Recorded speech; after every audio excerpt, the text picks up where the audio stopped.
kung saan ako nakatira talaga, kung saan ako. So, kasi siyempre ako, ayoko talaga na mag-show ng ganito, kaya na solo, kaya mahiya ako. Kung ako unang magtanong sa sarili ko kung deserving ko ba. Siyempre ako, ang sagot ng sarili ko, hindi ko deserve. Pero dahil nga sinabi na Bisaya, parang doon ako na pa, pero kasi kung Tagalog, hindi ko talaga kukunin kaya hindi ko man pwedeng iba sa heart ko bang aking mga mamshi. Si Mamshi Jo, si Mamshi Reg. Kung baga sa puso, hindi ko pwede magaling-galing mo rin mga show ng sarili kong talk show. Hindi pwede. Kasi meron kaming magandang buhay pa din. So ito, only for Bisaya, doon ako na pa, kasi Bisaya is very close to my heart. Yeah. Parang lungs na siya kasi close to my heart. Okay, go. Ganda ng message mo. Pananalig ko sa'yo. Kanina sa likod, sabi sa kanya, Melay, tataguin mo yung pangarap ko. Pangarap ko talaga to na magkasarili talk show si Melay. And I felt tamang-tama na komportable siya sa lengguwahe niya.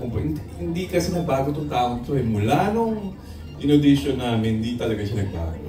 Kaya dahil mga tao katulad mo, dapat sinusuportahan ng gusto at binibigyan talaga ng sila.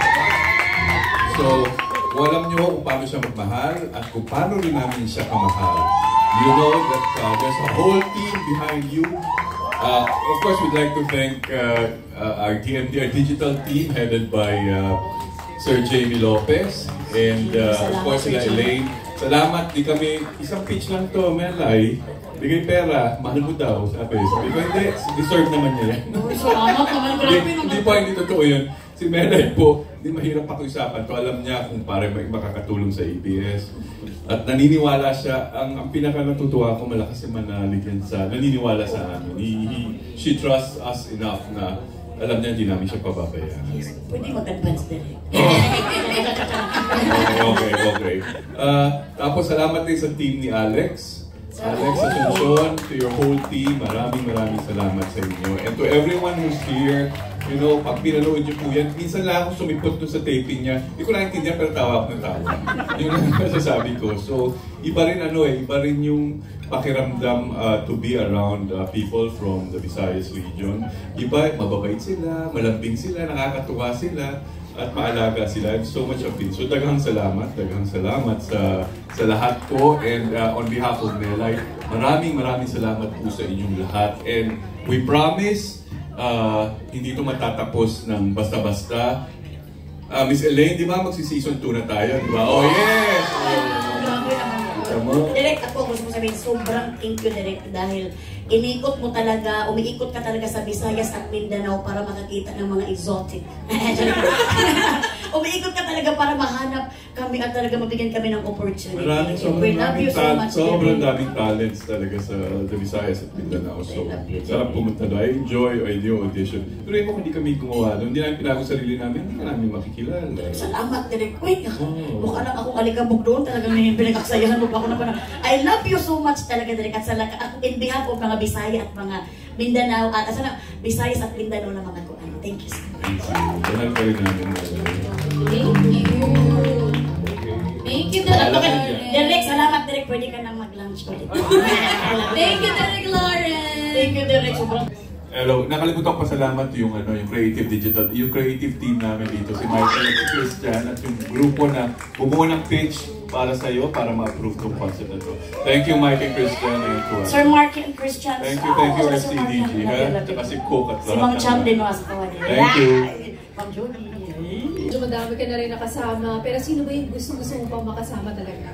Ako ba, dito sa Bisaya ba na show ko sa kung ano naman? Yeah. Siyempre, madaming mga Bisaya ba talaga namang, siyempre isa na dyan sila KZ Tandingan. Naka-line up na yan sila sa amin. Pero tingnan namin kung kaya namin ang sila KZ Tandingan, sila adam na mga Bisaya, na mga kuskan kayo na sila ng mga Bisaya. So, daghan pag kayo mga Bisaya na gusto ko pa sila beauty. Sila Maris Racal, ang dami pang mga Bisaya na pwede namin ma-interview. At in their own words nila ba na, para lang sila nasa bahay ba nakipagpintuhan sa mga Bisaya. And actually, sabi mo na yung mga Bisaya talagang na sila, no? Nasa industriya na sila. And before, wala namang ganito, hindi naman ganito kadami yung mga Bisaya na, alam mo yun? merong pangalan. Sobra ako na proud sa mga Bisaya. Kaya sa kuan ba kami, sa Puitan ba kami ng kuan, Pilipinas. Nandun kami sa may, sa kumbaga sa Bisaya ba, sa Lubot kami ba. Pero, talagang, paano kami makapunta dito, di ba? Kaya ito man ang pinaka-center man ito. So, kami mga Bisaya, actually nung nilabas itong trailer na ito, marami mga Bisaya na grateful. Na kasi siyempre kami mga Bisaya ba, parang kaming na, minsan hindi man naiwasan na magka-self-pity kami, kaya malayo kami sa Kuan Central. Pero ngayon, nung may ganito na show, parang, let our voice be heard. Ganyan na mga Bisaya. Oy, so sabi ko, sobrang appreciate nila ang Kuan One Show at si Derek Loren. Sobrang appreciate nila ABS dahil talagang, alam mo yun, nag-effort talaga gumawa ng show para sa mga Bisaya sa Mindanao na, alam mo yun, parang ma-inspire din sila ba? Lalo na yung mga OFW, sila talaga ang pinaka-happy talaga. Kaya para silang nakauwi na ng Pilipinas ba sa Mindanao, parang hindi na sila masipang separation anxiety sa kanilang mga family. Thank you so much. Mga Bisaya, may mga radio station na nga dito ng mga Bisaya sa Manila talagang, at wala ng mga Bisaya, wala ng mga taga-Tagalog. Pero very important sa amin kasi para tayo, isang Pilipino lang tayo at talagang nagmamahalan tayo. That would be all, thank you. Thank you po. Thank you. Parang ito nga, sa kaming mga mga Bisaya talaga, pag hindi namin ma-explain yung gusto namin sabihin, para siyang, ang kuan ba is parang malaking tulong talaga. Tama yung sinabi ni Nikki na, feeler siya ba?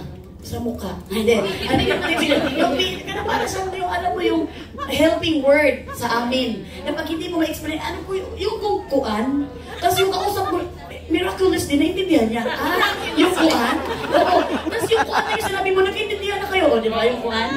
Hindi siya talaga Bisaya. Parang, iba talaga ang power ng kuan Talagang, it helps na kung dalawang tao na hindi magkaintindihan, magkakaintindihan sila. Kaya, thank you sa kuan. Kuan ba, Melay? Di ba?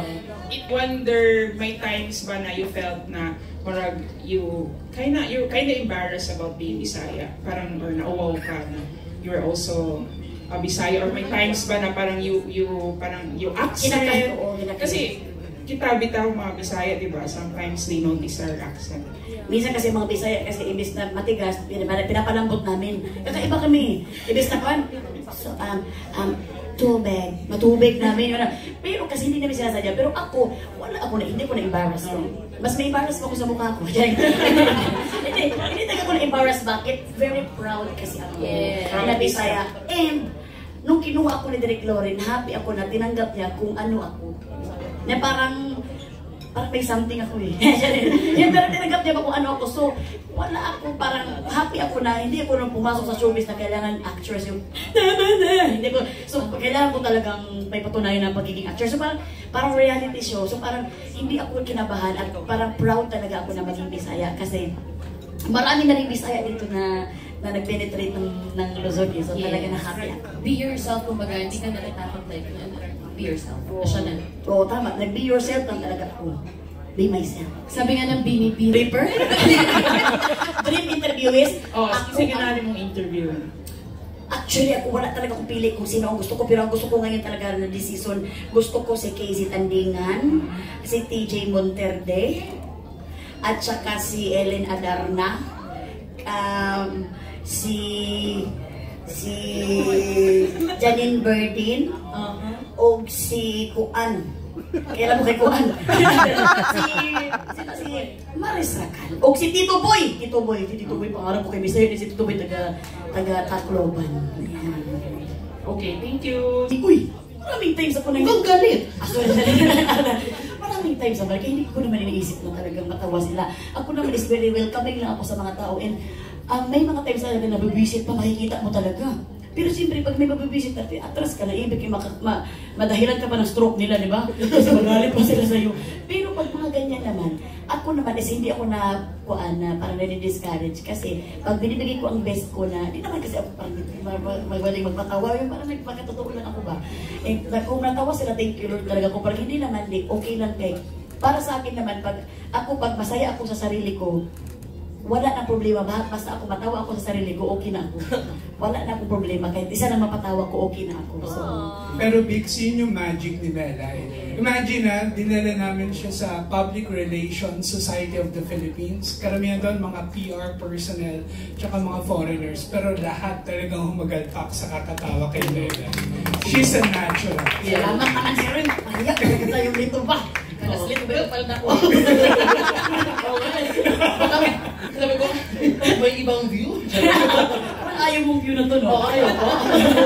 Iwas tayo dyan. Pero, Mel,